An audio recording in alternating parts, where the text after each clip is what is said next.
नमस्कार, मी सौ अनुज्ञा अनिल जोशी.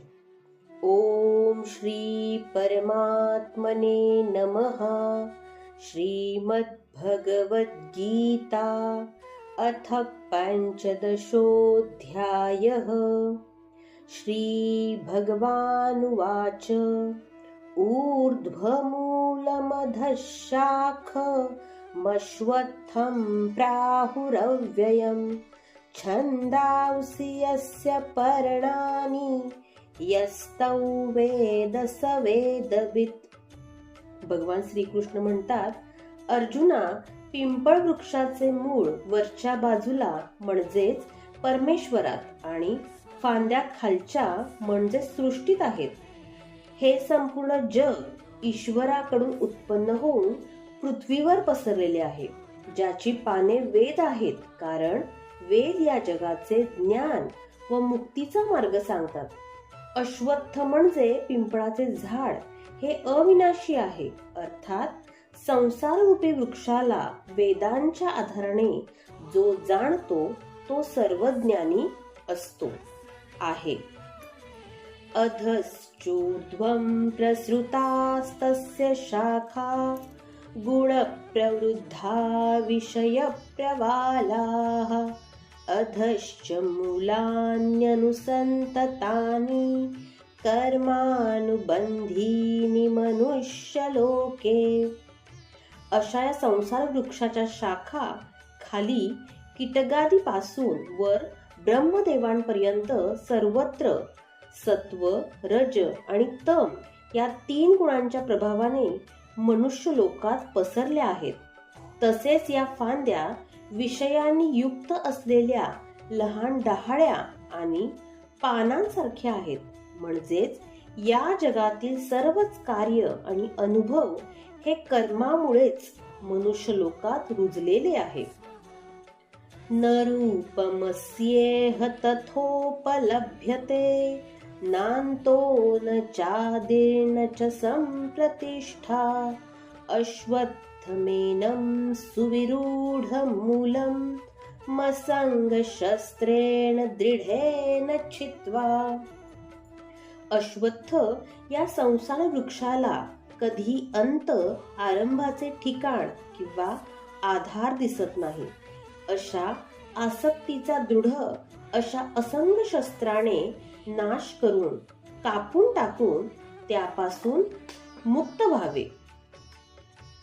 ततः पदं तत्परिमार्गितव्ये यस्मिन् गतान् निवर्तन्ति भूयः तमेव चाद्यं पुरुषं प्रपद्ये यतः प्रवृत्तिः प्रसृता पुराणी. ज्या पदावर पोहोचल्यावर परत फिरावे लागत नाही अशा अविनाशी परमात्म्याच्या स्थानाचा शोध घे आणि त्या आदिपुरुषाला परमात्म्याला शरण जा, कारण त्याच परमेश्वराकडून म्हणजे माझ्याकडून या सृष्टीच्या आणि सर्व विश्वाच्या निर्मितीचा प्रारंभ झाला आहे. निर्माण मोहाजित संग दोषा अध्यात्म नित्या विनिवृत्त कामाः द्वन्द्वैर्विमुक्ता सुख दुःख संज्ञैर् गच्छन्त्यमूढाः पदमव्ययन्तत्. निर्माण झालेला मोह आणि अभिमान जे नष्ट करतात, नेहमी परमसत्याचे चिंतन करतात, ज्यांच्या कामना नष्ट झाल्या आहेत, सुख दुःखांच्या द्वंद्वापासून जे मुक्त झाले आहेत, तसेच साधक माझ्यापर्यंत पोहोचतात. न तद्भासयते सूर्यो न शशांको न पावकः यद्गत्वा न निवर्तन्ते तद्धाम परमं मम. त्या परमपदाला सूर्य, चंद्र आणि अग्नी प्रकाशित करू शकत नाहीत. त्या परमपदाला प्राप्त करण्यासाठी त्यांचा पुनर्जन्म होत नाही. तेच माझे परम निवासस्थान आहे. ममैवांशो जीवलोके जीवभूतः सनातनः मनःषष्ठानींद्रियाणि प्रकृतिस्थानि कर्षति. या जीवलोकात म्हणजेच या देहात असणारा हा जीवात्मा माझाच सनातन अंश आहे आणि तोच त्रिगुणात्मक प्रकृतीत स्थित असलेल्या मनासह 5 इंद्रियांना आकर्षित करीत असतो. मग कशा प्रकारे? शरीरे यदवाप्नोति यच्चाप्युत्क्रामतीश्वरः गृहीत्वैतानि संयाति वायुर्गंधानि वाशयात्. ज्या प्रकारे वायू पुष्पापासून सुगंधाला बरोबर घेऊन जातो, त्याचप्रमाणे या देहाचा स्वामी जीवात्मा आपल्या पहिल्या शरीराचा त्याग करतो तेव्हा त्याच्यापासून मन व 5 इंद्रियांच्या क्रियाकर्मांना आकर्षित करून त्यासह दुसऱ्या स्थूल शरीरात ते प्रवेशही करतो. मग तो जीवात्मा काय करतो? मनासहित 6 इंद्रिय कोणती बरे? श्रोत्रै चक्षुस्पर्शनै च रसनं घ्राणमेव च अधिष्ठाय मनश्चायौ विषयानुपसेवते. जीवात्मा दुसरे स्थूल शरीर धारण करून कान, डोळे, त्वचा, जीभ, नाक आणि मन या बाह्य गोष्टींचा आश्रय घेऊन विषयांचा उपभोग घेतात. त्यांना मी कधीच दिसत नाही. जे माझी मनापासून भक्ती करतात त्यांनाच मी दिसतो. उत्क्रामन्तं स्थितौ वापि भुञ्जानौ वा गुणान्वितं विमूढानानुपश्यन्ति पश्यन्ति ज्ञानचक्षुषः. शरीर सोडून जाणाऱ्या किंवा शरीरात राहणाऱ्या, विषय भोग घेणाऱ्या किंवा 3 गुणांनी युक्त असलेल्या या जीवात्म्याला मूढ अज्ञानी लोक जाणत नाहीत. ज्ञानरूपी चक्षु असणारेच म्हणजे ज्ञानी लोकच त्यांना जाणू शकतात, पाहू शकतात. यतन्तो योगिनश्चैनं पश्यन्त्यात्मन्यवस्थितं यतन्तोऽप्यकृतात्मानो नैनं पश्यन्त्यचेतसः. जे योगी आपल्या हृदयातून, मनापासून सतत माझे स्मरण करतात ते माझ्या आत्म्याला जाणतात, परंतु ज्यांचे अंतःकरण, बुद्धी, मन शुद्ध नाही, ते कितीही प्रयत्न करूनही या आत्म्याला ते ओळखू शकत नाहीत. यदादित्यगतं तेजो जगद्भासयतेऽखिलं यच्चन्द्रमसि यच्चाग्नौ तत्तेजो विद्धि मामकम्. जे तेज सूर्यामध्ये राहून संपूर्ण जगाला प्रकाशित करते, जे तेज चंद्रामध्ये आहे, जे तेज अग्नीमध्ये आहे, तेच ते तेज माझेच आहे, हे तू जाण.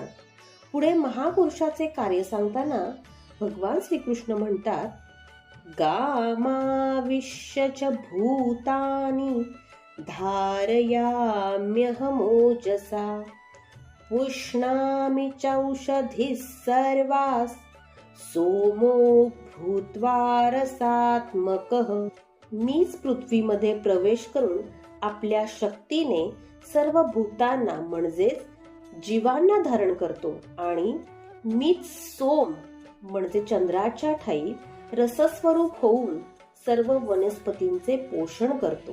अहं वैश्वानरो भूत्वा प्राणिनां देहमाश्रितः प्राणापानसमायुक्तः पचाम्यनै चतुर्विधम्. मी सर्व प्राण्यांच्या शरीरात अग्निरूपाने स्थित होऊन प्राण आणि अपानांनी युक्त असणारे 4 प्रकारचे अन्न पचवितो. ते अन्न म्हणजे ब्रह्म परिपक्व होऊन जाते, प्राप्तही होते आणि सहजही पचते. हे अर्जुना, अशा प्रकारे सृष्टीचा उगम आणि अंत हा माझ्या इच्छेनुसारच होतो. सर्वस्य चाहं हृदि सन्निविष्टो मत्तस्मृतिर्ज्ञानमपोहनैश्च वेदैश्च सर्वैर्हमेव वेद्यो वेदान्तकृद्वेदविदेव चाहम्. सर्व प्राण्यांच्या हृदयात मीच स्थित आहे. माझ्यापासूनच स्वरूपाची स्मृती होते. सर्व अडीअडचणींचे निराकरण मज परमात्म्यापासूनच होते. सर्व वेदांद्वारे मीच जाणण्यास योग्य आहे. वेदांच्या अंतिम स्थितीचा कर्ता ज्ञाता मीच आहे. श्रीकृष्ण एक तत्वज्ञ महापुरुष, योग्यांचेही परमयोगी आहेत. येथे हा प्रश्न पूर्ण झाला. आता पुढे या जगात 2 प्रकारचे पुरुष आहेत हे सांगितले आहे, ते पाहूया. द्वाविमौ पुरुषौ लोके क्षरश्चाक्षर एव च क्षरः सर्वाणि भूतानि कूटस्थोऽक्षर उच्यते. आपण स्त्री असाल अथवा पुरुष असाल, जोपर्यंत शरीरांचा आणि शरीर जन्माच्या कारणांचा क्रम सुरू असतो तोपर्यंत आपण क्षर म्हणजे नाशवंत पुरुष असता. जेव्हा मनासहित इंद्रिये कूटस्थ निष्क्रिय होतात तेव्हा आपणच अक्षर म्हणजे अविनाशी पुरुष होता. परंतु ही देखील पुरुषाची एक विशेष अवस्था आहे. या दोघांच्याही पलीकडे एक अन्य पुरुष आहे. उत्तमः पुरुषसत्त्वन्यः परमात्मेत्युदाहृतः यो लोकत्रयमाविश्य बिभर्त्यव्यय ईश्वरः. या दोघांहून अत्यंत उत्तम पुरुष तो निराळाच आहे, जो तिन्ही लोकात प्रवेश करून सर्वांचे धारण पोषण करतो. त्याला अविनाशी परमात्मा ईश्वर असे म्हटले जाते. वास्तविक परमात्मा सर्वांहून भिन्न आहे. क्षर आणि अक्षराच्या पलीकडे असणाऱ्या महापुरुषाची अंतिम अवस्था आहे. याच संदर्भात पुढील श्लोकात श्रीकृष्णांनी स्वतःचा परिचय करून दिला आहे. यस्मात् क्षरमतीतोह मक्षरादपि चोत्तमः अतोऽस्मि लोके वेदे च प्रथितः पुरुषोत्तमः. वर सांगितलेल्या नाशवंत परिवर्तनशील क्षर पुरुषाच्या मी पलीकडचा आहे आणि अक्षर अविनाशी अशा कूटस्थ पुरुषांपेक्षाही मी उत्तम आहे. म्हणून जगामध्ये आणि वेदांमध्ये मी सर्वोत्तम नावाने प्रसिद्ध आहे असे भगवान श्रीकृष्ण म्हणतात. यो मामेवम सम्मूढो जानाति पुरुषोत्तमं स सर्वविद् भजति मां सर्वभावेन भारत. हे भारत म्हणजे अर्जुना, जो ज्ञानी पुरुष मज पुरुषोत्तमाला प्रत्यक्ष जाणतो तो सर्वज्ञ पुरुष सर्व प्रकारांनी मज परमात्म्यालाच भजतो. तो माझ्याहून निराळा कसा असू शकेल, तर तो सर्वज्ञानी बनतो. इति गुह्यतमं शास्त्र मिदमुक्तं मया नघ एतद् बुद्ध्वा बुद्धिमान् स्यात् कृतकृत्यश्च भारत. हे भारत, हे निष्पाप अर्जुना, या प्रकारे अत्यंत गुह्य रहस्ययुक्त शास्त्र मी तुला सांगितले आहे. ते तत्वतः जाणल्याने मनुष्य पूर्ण ज्ञानी आणि कृतार्थ होतो. म्हणून योगेश्वर श्रीकृष्णाची ही वाणी स्वतंत्रपणे एक पूर्ण शास्त्र आहे. जो कोणी या पुरुषोत्तम योगाचा अर्थ जाणतो तो सर्वज्ञ होतो आणि परिपूर्ण भक्ती करतो.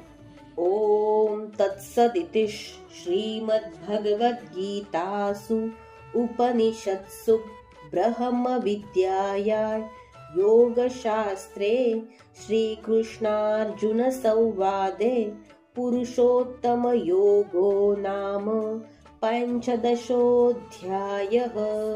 ओम श्री कृष्णार्पणमस्तु।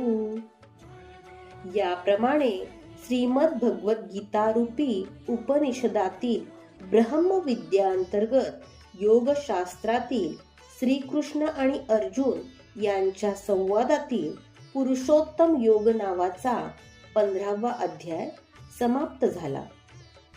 ही सेवा आपण श्रीकृष्णाला अर्पण करूया। या अध्यायात आत्म्याच्या 3 स्थितीचे चित्रण वर्णन केले आहे। क्षर, अक्षर आणि अति उत्तम पुरुष अशा स्वरूपात त्याचे स्पष्टीकरण भगवान श्रीकृष्णांनी केले आहे। अशीच भगवंताची अखंड सेवा करूया। मनापासून आभार। लाईक आणि फॉलो नक्की करा।